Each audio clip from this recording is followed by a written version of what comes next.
Et si elle changeait votre vie? Elle est le visage de Montmartre. C'est Amélie. Amélie Poulain. Personne n'a oublié cette héroïne. 23 ans après la sortie du film, des visites s'organisent encore sur les lieux emblématiques du tournage. Pour rappel, Amélie est une jeune serveuse au Café des Deux Moulins à Montmartre, rue Le Pic. C'est une fille un peu timide, un peu perdue aussi. Comme j'aime bien ce film qui vient de ressortir et que je prévois d'aller le voir ce week-end, je me suis dit, tiens, pourquoi pas. Je trouvais que c'était vraiment sympa de pouvoir se transposer dans cette histoire, quoi. Alors peut-être qu'on la croisera, qui sait, tout à l'heure. Je la connais même pas. Ben si, tu la connais. Dans tes rêves. En 2001, le succès du film de Jean-Pierre Jeunet, nommé 5 fois aux Oscars, avait contribué au retour des touristes en France. Il revient cet été sur les écrans et ravive la flamme pour ce pari de carte postale.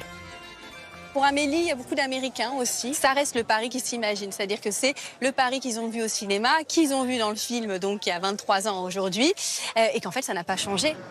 Pour se sentir comme Amélie, rien de plus typique que de se rendre dans son café et de briser le caramel sur sa crème brûlée préférée.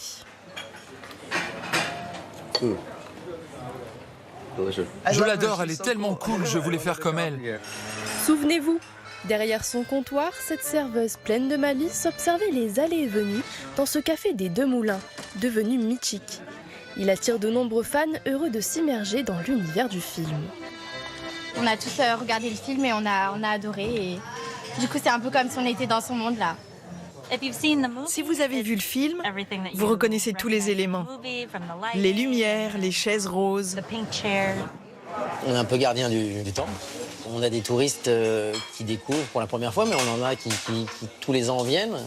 Et il y en a qui font des demandes de mariage ici. Après le café d'Amélie, direction l'épicerie Collignon. Elle a été rebaptisée, mais certains, comme cette touriste japonaise, y cherchent encore des traces du film.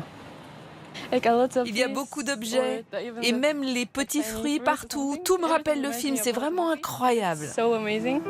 Avec le succès des Jeux Olympiques, la boîte à souvenirs s'est rouverte. Au pied du Sacré-Cœur, les touristes cherchent toujours à retrouver l'âme du vrai Paris.